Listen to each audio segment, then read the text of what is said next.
Boa tarde, gente. Estamos aqui de novo com mais um Fala Sério.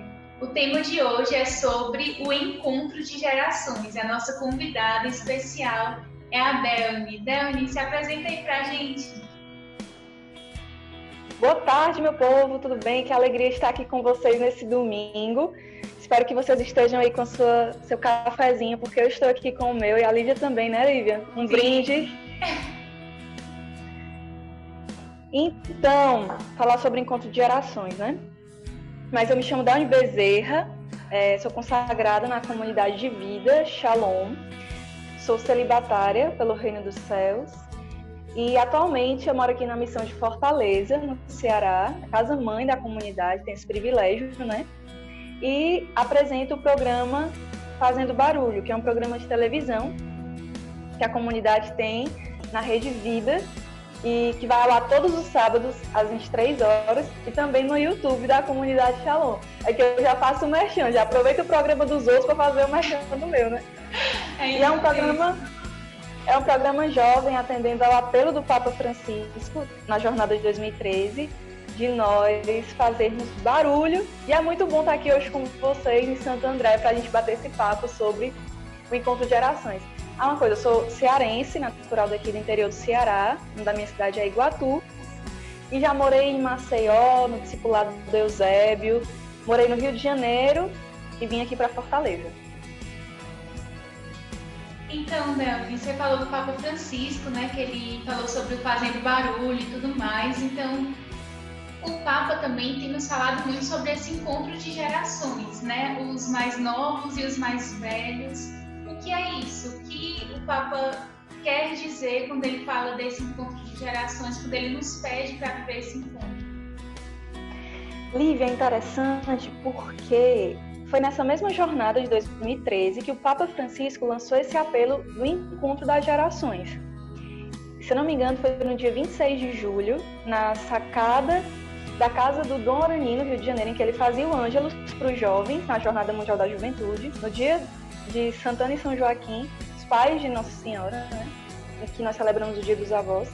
Lá, ele lançou essa proposta do encontro das gerações e ele tem assumido isso e desenvolvido ainda mais no seu pontificado. O que é esse encontro das gerações? É o encontro dos mais jovens com os mais antigos. Encontro daqueles que já viveram toda uma vida e continuam vivendo, que já têm tantos anos de experiência, com aqueles que são mais jovens, com aqueles que estão vivendo num mundo cercado pelas novidades desse mundo contemporâneo que a gente vive, né? Então é um encontro dessas duas gerações que vai realizar uma comunhão belíssima, né? O Papa Francisco diz que é o futuro do mundo. Hoje em dia o mundo apela para esse encontro, porque ele diz que o jovem é aquele que tem os sonhos. O jovem é aquele que abre as portas de um novo, mas quem tem as chaves são os mais antigos. Quem tem as chaves são os idosos, porque eles são capazes de transmitir a experiência, transmitir o ensinamento. Então, os jovens, para eles serem essa profecia que são chamados a ser, para anunciar, para desbravar com toda a força que os jovens têm, né, com essa questão dos sonhos, de levar com afinco tudo, a gente precisa nos reportar aos mais antigos. A gente precisa se enraizar na história deles, né? Então, é como o Papa Francisco também diz, não há profecia sem memória, né? Não há novidade sem memória. E não há memória também sem uma profecia. E ele fala que os mais antigos são a experiência, são a sabedoria do mundo, são aqueles memoriais de sabedoria, e os mais jovens são aqueles que vão construir com seus sonhos e com a sua vida um novo mundo. Eles precisam beber dessa experiência, né? A gente não pode chegar do nada e dizer, agora eu vou revolucionar, do nada, como se não houvesse uma história anterior. Nós temos ancestrais, pessoas que viveram antes de nós, que têm essa experiência boa para transmitir, nos ajudar a construir um mundo melhor, né? É isso mesmo. Quando a gente fala assim dessa memória, as chaves, né? A gente já se lembra de casa, assim, né? As chaves de casa que vai entrando e tudo. E como é difícil, muitas vezes, dentro da nossa casa, viver esse encontro de gerações. A gente tem essa oportunidade, né? Na nossa família mesmo, assim. Os jovens, e agora na pandemia que tem mesmo, né? Todo mundo dentro de casa, fechado, e às vezes acontecem alguns desencontros, né? Então, como eu posso aproveitar esse momento, como os jovens que estão nos assistindo podem aproveitar, e também os mais velhos, esse momento de pandemia, esse momento talvez de mais reclusão, né, dentro de casa, para viver esse encontro de gerações. Qual a dica que você daria? Então, meu povo, é o seguinte, às vezes nós que somos jovens podemos ser influenciados pela cultura do descarte e acabar olhando para os mais idosos, para os mais experientes e dizer assim, não tem mais nada para me ensinar não, eu que sei das coisas, eu sei que ele tem a me dizer, é muito velho já, não entende nada do que eu vivo hoje. E aí, com essa falta de humildade, nós estamos muito enganados, nós acabamos não nos relacionando, sendo indiferentes. Parece que aquela pessoa que está ali na nossa casa não tem mais nada a dizer, porque não é tão produtiva como a gente gostaria que fosse, porque não está tão mergulhada nas coisas que a gente vive hoje em dia como jovens, né? E esses desencontros têm surgido muito nessa pandemia, essa questão dos desentendimentos, né? Tem existido muito mesmo por essa questão da reclusão. Só que o que também nos sustenta nesse tempo de pandemia é sabermos ter esperança, é esse olhar no amanhã, é esse olhar cheio de esperança que faz com que esse encontro ele seja muito necessário. É muito necessário, porque a gente está sobrevivendo aqui porque a gente quer contemplar um novo amanhã. E a gente só consegue contemplar um novo amanhã fazendo memória do que Deus já fez na nossa vida e tendo a esperança dos nossos sonhos, né? Então é o seguinte, o Papa fala muito sobre a questão de aprender com os pais e as mães. Só que ele fala ainda mais. Jovens, olhem para aqueles que estão a uma geração a mais. Olhem para os idosos, olhem para os avós. Então o Papa fala muito sobre essa questão dos avós, né? Então, primeiro, a gente tem que ter paciência. É um caminho de paciência. É um caminho de humildade. É saber que as marcas que o tempo deixou naquela pessoa não são qualquer coisa, mas eles trazem em si as marcas do tempo, de histórias, de décadas que foram se passando e que eles sabem muito mais que nós sobre a vida, sobre os anseios do coração, sobre as experiências em que eles foram vivendo e muitas vezes caíram. E a gente está prestes a viver a mesma coisa, eles estão ali para poder nos ajudar, nos orientar. Então é a paciência, é a humildade, é saber que nós não podemos fazer tudo, não sabemos fazer tudo, é não empinar o nosso nariz. É a proximidade, nos aproximar deles. Às vezes pode ser um processo enfadonho, parece até que, né, é um encontro muito improvável, mas sobretudo para os jovens, porque a gente sabe que os idosos eles têm essa coisa de falar, né? Eles gostam de falar. Então, eles gostam de fazer memória, não porque era assim, não porque antes era assim, não porque eu vivi isso, não porque eu vivi aquilo outro, né? E eles gostam mesmo. E cabe a nós, nesse processo, saber ouvir. E os jovens também vão dando aos mais velhos essa esperança, esses sonhos, né? Diz na profecia de Joel, os idosos terão sonhos e os jovens terão visões. Os idosos é que vão sonhar, coisas que são próprias dos jovens. Então os jovens é que fazem os idosos sonharem, né? Nós levamos os sonhos deles para que os sonhos que eles tinham continuem, perdurem. Enfim, precisa ter essa proximidade mesmo, e precisa ter o diálogo, precisa ter essa convivência. A gente precisa saber ouvir, a gente precisa saber escutar. A gente está muito numa sociedade em que a gente não tem mais paciência de ouvir, não tem paciência de escutar. Eu digo por mim mesma, porque às vezes quando eu vou ver um vídeo no YouTube, ou até no Instagram, e já passa de 10 minutos, eu já fico assim. Aí, tipo, tem aqueles recursos de aumentar a velocidade, né? Uhum. Muita gente tem feito isso. Só que com eles, não tem como a gente aumentar a velocidade. Eles têm o ritmo próprio da idade e que a gente precisa aprender a acompanhar. Então é esse processo de proximidade, de algo que se aproxima, conversa, pergunta como era a história, pergunta curiosidades da vida deles e toca na vida. Não tem como a gente crescer sem se aproximar. Sim. Quando você falou de experiência, eu me lembrando do mercado de trabalho, né? No trabalho hoje. Porque muitas vezes os mais velhos vão se sentindo ameaçados pelos mais jovens, né? Porque uma pessoa mais velha que tem mais experiência, né? Que estudou mais, tudo acaba custando mais, assim, né? Sendo bem prático, né? E o jovem chega ali com muitas ideias, conhecendo as novas técnicas e tudo, e muitas vezes também não tem a experiência do mais antigo, né? E outras vezes o jovem se sente sem oportunidade no mercado de trabalho. Por ele não ter ainda uma experiência, muitas vezes ele não é aceito no mercado, justamente porque ele falta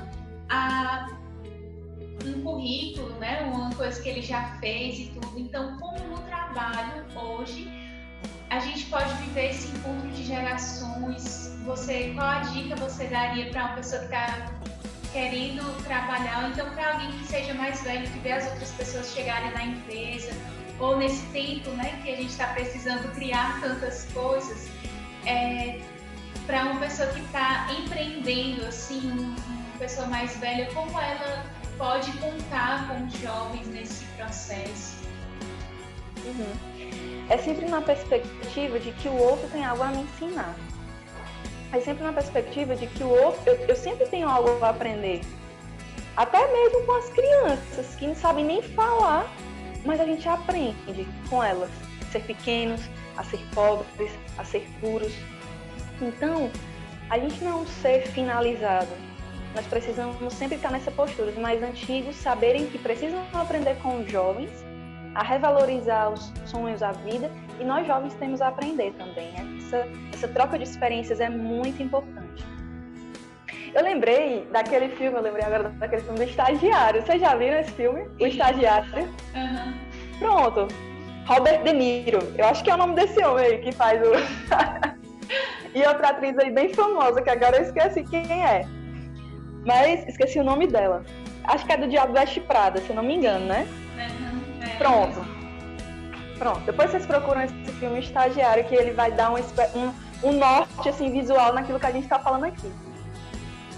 Se você for ver aquele filme lá, você vai ver que aquela menina ali, ela tem uma carreira, tem um escritório, tem uma gerência sobre muitas coisas. É muito empreendedora. Então ela faz tudo, sabe tudo, é ótima, tarará. Só que aí chega um estagiário que já passou muito da faixa etária que ela contrataria, entendeu?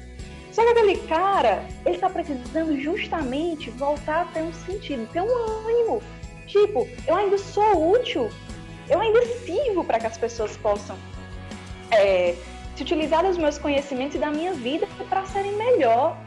Então, ele tentando buscar, assim, dar uma guinada na vida dele, faz entrevista de trabalho, né? Mas o que aquela jovem faz?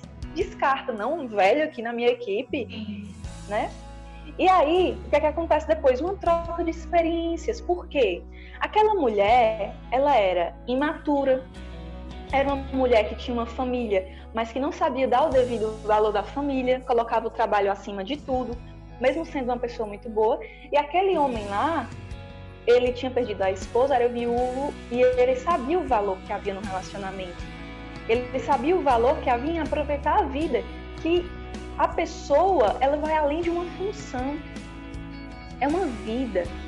Então, eles foram aprendendo a lidar. Ela levando ele a reencontrar um sentido de utilidade.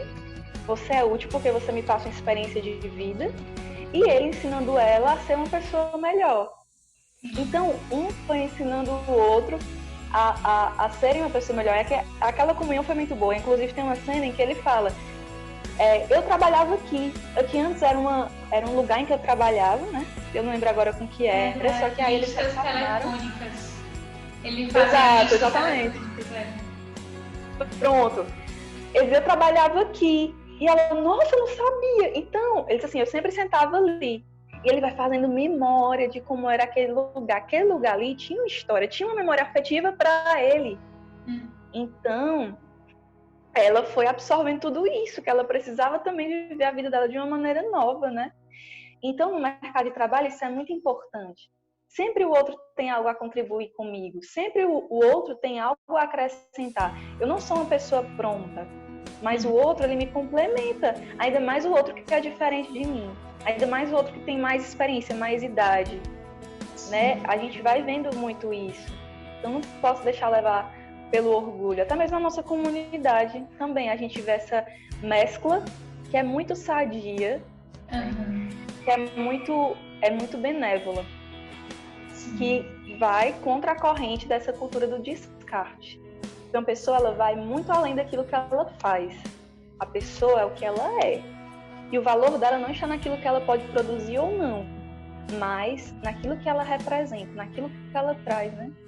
Então, acho que é isso, né? Saber dialogar, é saber lidar, é aprender, é ser humilde, crescer juntos, né? Eu acho que você deve ter muito essa oportunidade, né, Dani, morando em Fortaleza, na nossa casa-mãe, de viver essa experiência, seja com os mais jovens que vão entrando agora na comunidade e tudo, mas também com os mais antigos, né, os primeiros da comunidade estão aí, né, muitos deles moram em Fortaleza, então você tem a oportunidade de ter contato com esses irmãos, né, e talvez de morar com alguns irmãos mais antigos. E como é dentro de uma vida comunitária como a nossa, para você que está nos assistindo e talvez não conheça, nós somos consagrados da comunidade Shalom como comunidade de vida. E nós vivemos uma vida comunitária intensa, né? De pobreza, obediência, castidade, silêncio pela manhã, louvor, trabalho durante a tarde, né? Evangelização intensa. Então, como é viver isso, né? A gente falou na semana passada de uma comunidade mista, né? O Thiago estava falando pra gente sobre esse relacionamento entre os homens e as mulheres. E entre as idades, né? E entre também, não só as idades, mas também o tempo de comunidade, né? Como é para você essa experiência? Então, é muito enriquecedora, de verdade, assim. É a experiência de tocar no carisma, né? O carisma ali foi sendo vivido pelos primeiros irmãos. E a gente chega na comunidade e vai se deparando com um novo. E esses irmãos, eles vão nos guiando pelo testemunho, pela vivência. E aqui em Fortaleza, que é a casa-mãe da comunidade, eu vejo relíquias. Para mim são relíquias que eu tô vendo ali, né? E os primeiros, assim, eu fico... Cara, sério, eu fico só querendo ouvir histórias. Porque isso é muito bom. Eu fico só querendo ouvir como é que era, mas como é que era a comunidade, e como é que era isso aqui. E eles vão dizendo como era, e é impressionante como isso vai alimentando em nós o desejo também de viver a mesma coisa, né? Então eu vejo, por exemplo, o Cassiano. Cassiano, ele é um irmão que não é nem da minha casa comunitária, ele é da casa-mãe, eu sou da Casa da Paz, né? E ele é irmão antigo, um dos primeiros mesmo, assim, que morou ali um dos primeiros núcleos da comunidade de vida. Ele entrou com 18 anos na comunidade. E aí hoje, ele já tem seus cabelos brancos, é careca, né, assim, ele... E cara, é impressionante, porque ele entrou super jovem na comunidade.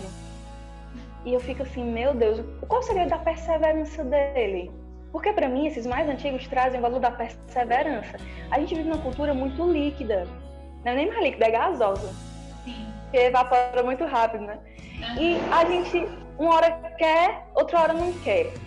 Um sofrimentozinho aqui, apertou aqui, a gente já tá mais assim. E eles nos ensinam a perseverar, a colher a obra de Deus e a ver que é para sempre essa vocação. Que eles contribuem para mim é que é para sempre. Que Deus me criou e o tempo vai passar, os desafios vão vir, mas eu vou permanecer aqui. Porque aqui é o meu lugar. Não fica não é como aquela casa construída na areia, mas eles vão me firmando na casa construída sobre a rocha.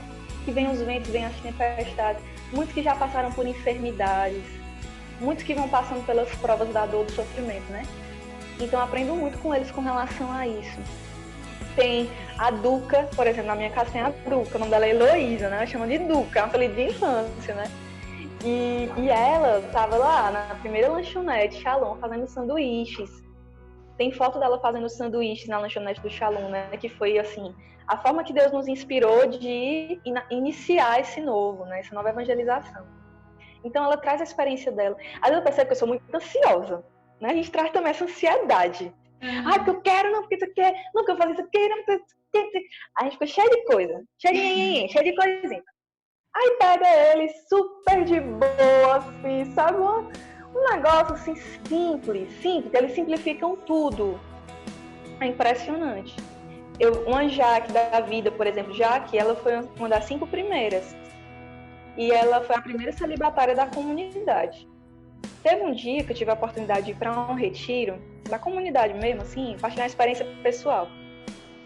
E aí eu tava com muitos irmãos mais antigos aqui em Fortaleza, nesse retiro. E eu olhava assim, o que é que eu tô fazendo aqui? O que é que eu estou fazendo aqui? Aí você fica meio assim, tipo, Jesus, eu nem mereço, eu sou muito nova pra estar aqui, né? Não sei de nada, o que é que eu tô fazendo? E aí eu tava mal, quis ficar sozinha ali no meu canto, comendo, tava no jantar. Eu fui pro um lugar isolado, sabe?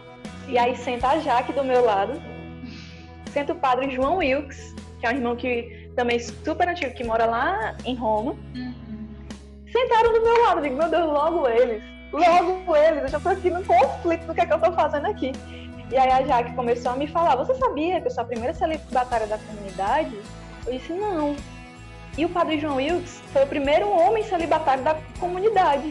Aí eu, valha. E eu tinha falado para eles que eu era celibatária, eles perguntaram quem eu era e tal, minha idade, enfim.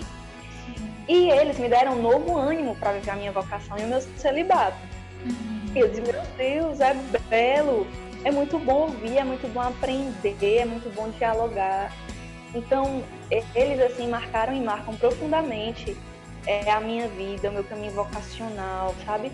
O jeito que eles conduzem a oração também é muito ungido, é muito particular.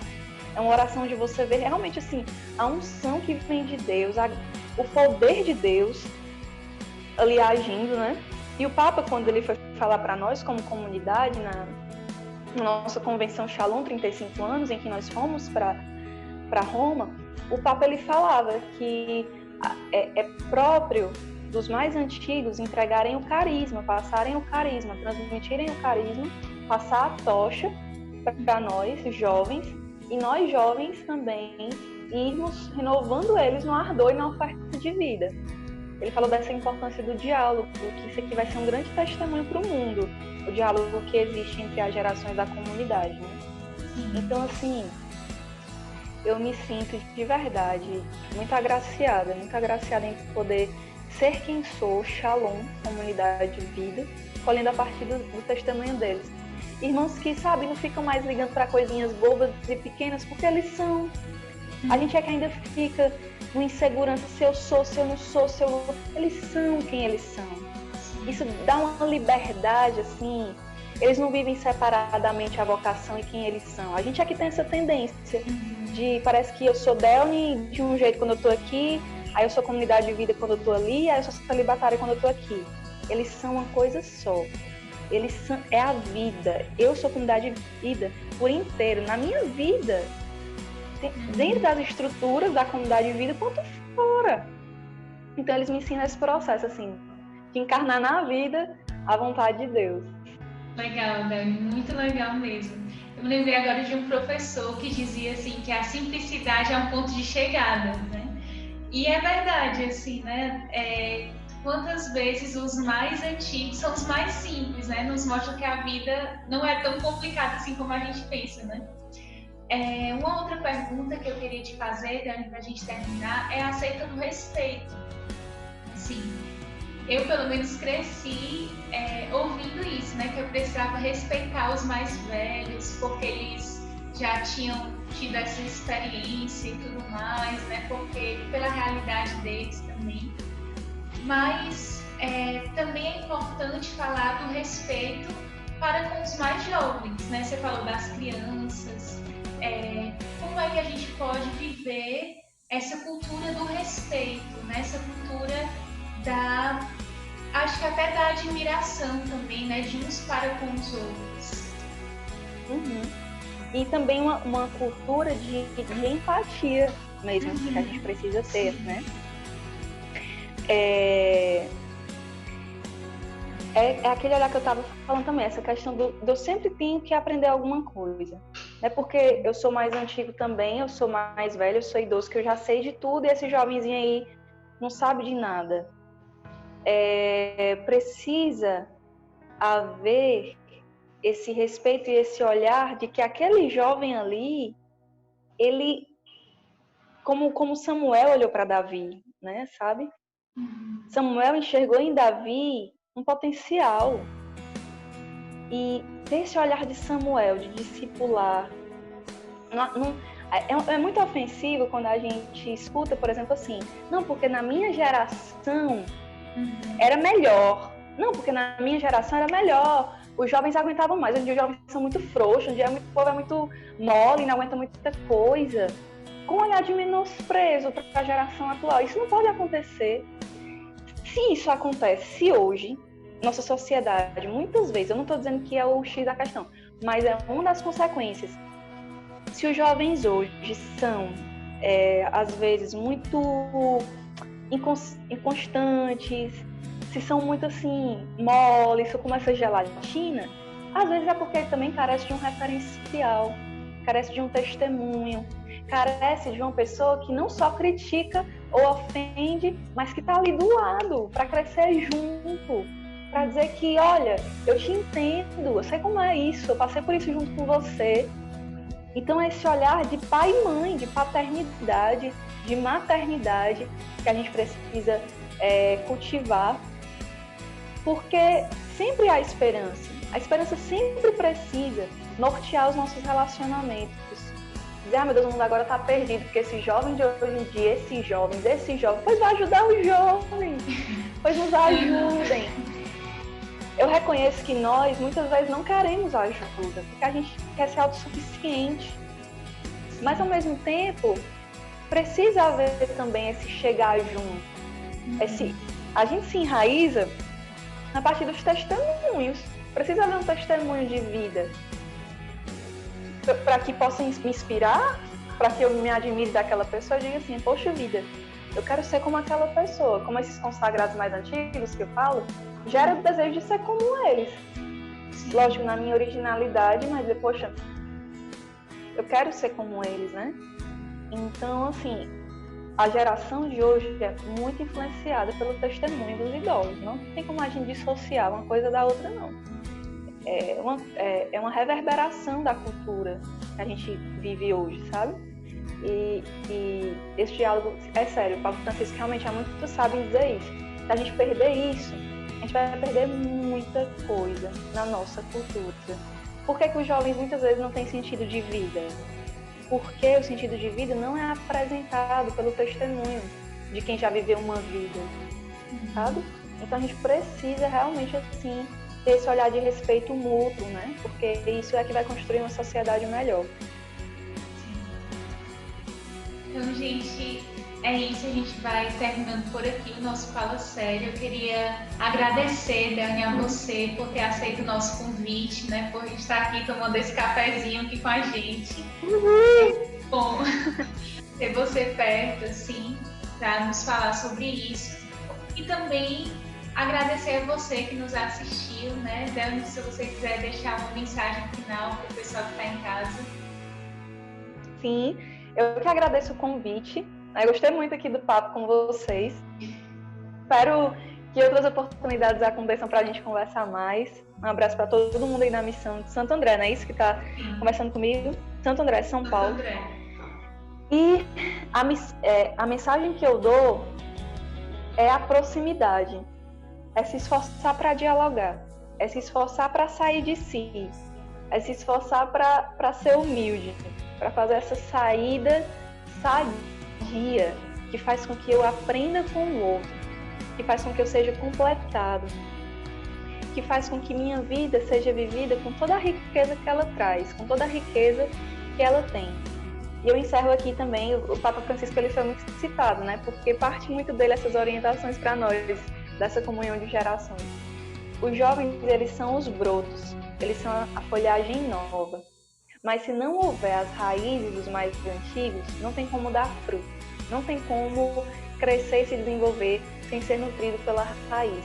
Então, nós somos parte de um corpo só. Não somos os jovens, os pobres, ou os jovens e os idosos, né? A gente somos um corpo. E se um perde, o outro perde também. Um tem a contribuir com o outro, que nós possamos fazer essa experiência de tirar as sandálias dos nossos pés, nos tornarmos humildes, para que a gente possa adentrar no solo sagrado, que é o coração daqueles que são mais antigos. E aí a gente vai descobrir um grande tesouro encerrado ali, naquele coração que já viveu tanto, que já sofreu tanto, que já aprendeu tanto com a vida. Amém. Muito obrigada. E é isso, gente. Semana que vem nós nos encontramos aqui para falar sobre a história da igreja de trás para frente. A gente vai começar do Papa Francisco e vamos até São Pedro, até Jesus. Tá? Então, eu aguardo por você lá. Shalom, Deus te abençoe.